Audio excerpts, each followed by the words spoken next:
Olá, tudo bom? Seja bem-vindo ao canal Fatos Desconhecidos. Eu sou Ivan Lima e hoje vou falar sobre duas personas não gratas muito conhecidas no Iraque por serem filhos do maior ditador que o mundo árabe já conheceu, Saddam Hussein.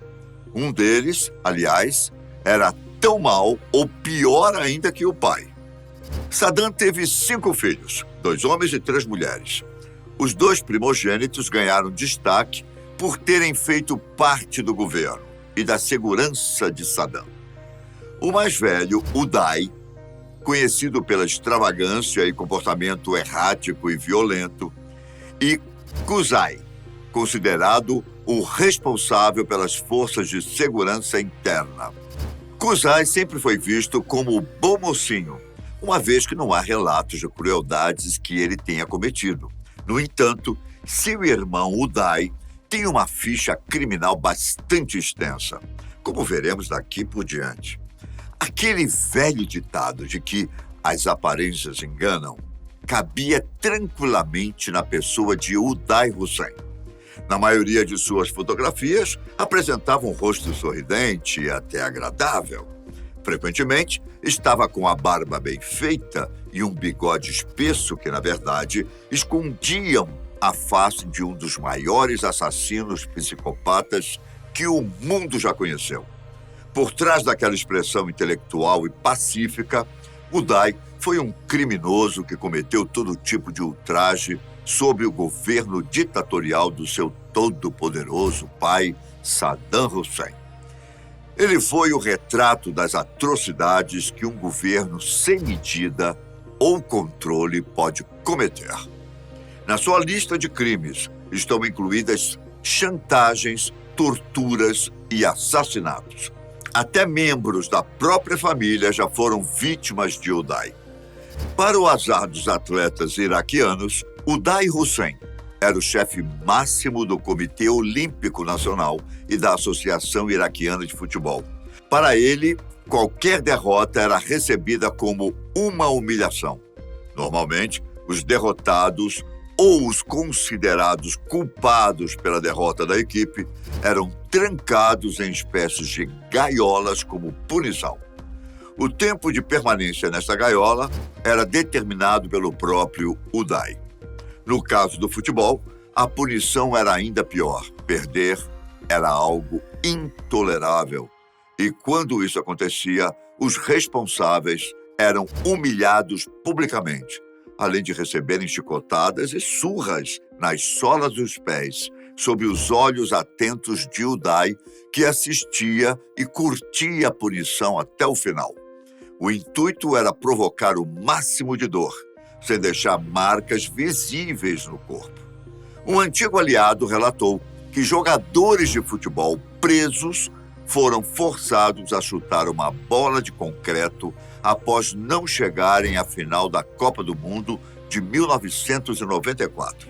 Na década de 1980, os jogadores iraquianos foram vistos com as cabeças raspadas como punição, após não conseguirem bons resultados.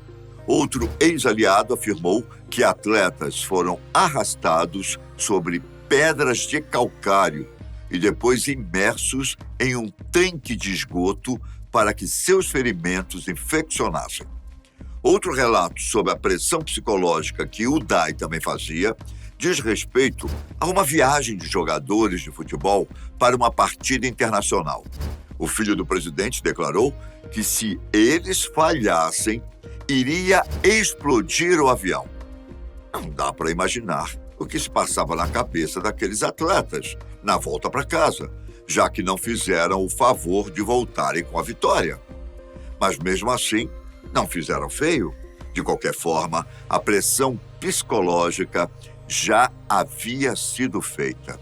Então, foi um alívio para todos eles descerem sãos e salvos da aeronave, no aeroporto de Bagdá.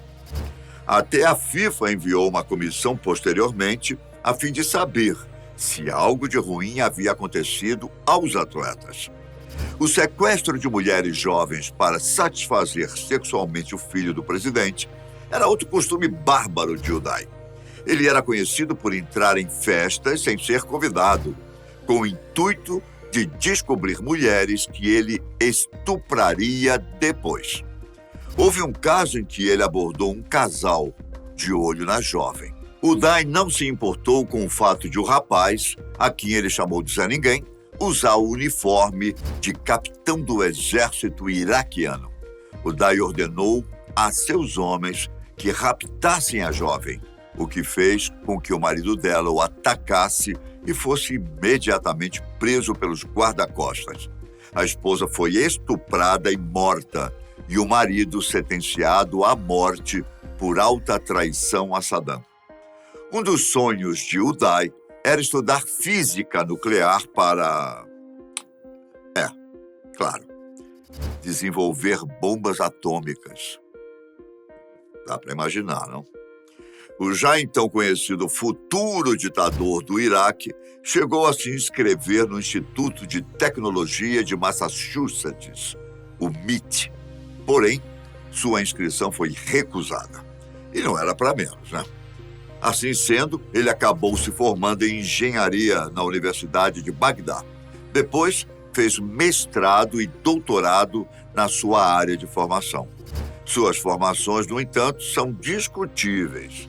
De acordo com diversas fontes que, na época, com razão, não quiseram ser identificadas, Uday Hussein não tinha talento para escrever as respectivas teses que o formaram e o tornaram mestre e doutor em engenharia. Ele teria pago alguém para fazê-las, e mesmo não sendo teses de importância alguma, pois nelas ele vangloriava a si próprio, nenhum examinador em sã consciência iria se contrapor a uma tese escrita pelo filho de Saddam Hussein. Era costume de Uday usar um instrumento de tortura quando fosse interrogar seus inimigos. Esse instrumento, conhecido como Dama de Ferro, foi bastante usado na Idade Média com a mesma função, a de torturar e forçar a pessoa a falar até o que não sabia. O instrumento consiste em uma cápsula de ferro com uma fronte esculpida, suficientemente alta para enclausurar um ser humano.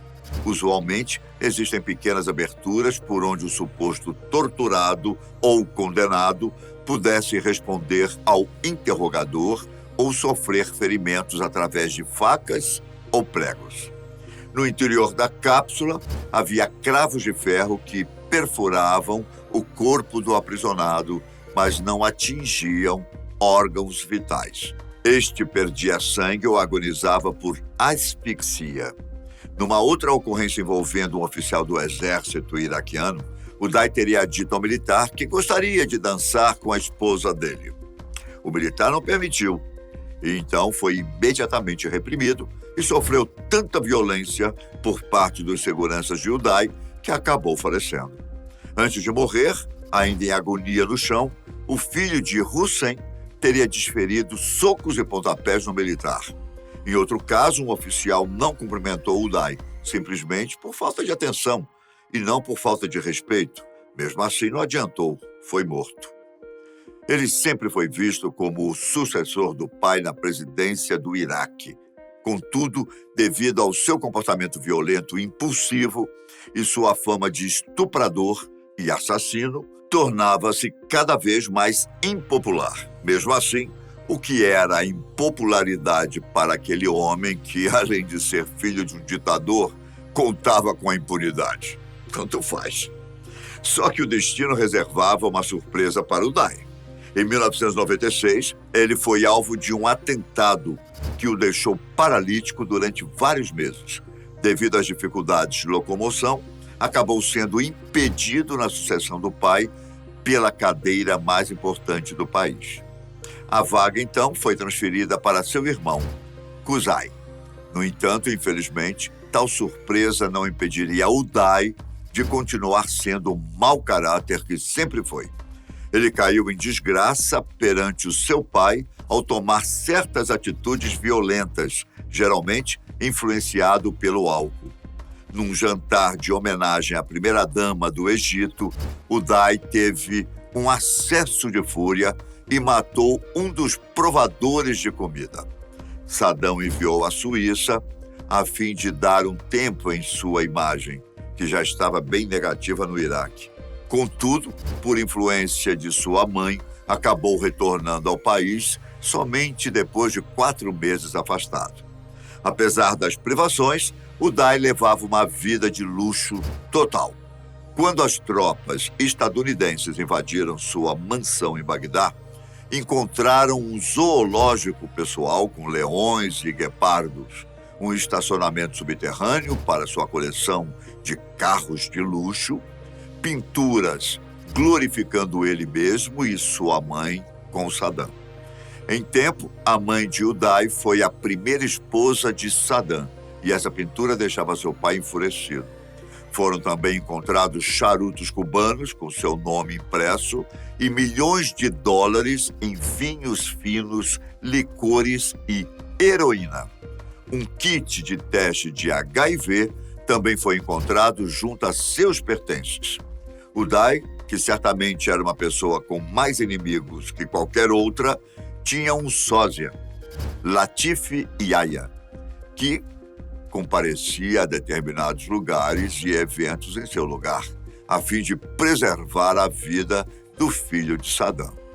Latif já disse que Uday era um gangster que não era amado por ninguém, nem sequer por seu pai, que o colocou na prisão e o torturou. Os únicos que o amavam eram os cafetões e traficantes que o cercavam, já que ele os deixava agir com total impunidade. Uday fez um plano para assassinar um líder da oposição iraquiana. O relatório cita Ahmed Shalabi, então líder do Congresso Nacional iraquiano, como sendo o alvo. Porém, por alguma razão não conhecida, seu plano não deu certo. Em 22 de julho de 2003, Uday foi morto após um ataque desferido pelas forças especiais estadunidenses. Uday e o seu irmão Qusay Hussein foram detectados pelas tropas norte-americanas escondidos em Mosul. Resistiram à prisão e, após uma troca de tiros, acabaram atingidos mortalmente, numa operação que durou 6 horas. Você já conhecia essa história? Deixa aí nos comentários. Eu fico por aqui. Obrigado pela companhia, fiquem com Deus e até a próxima. Tchau!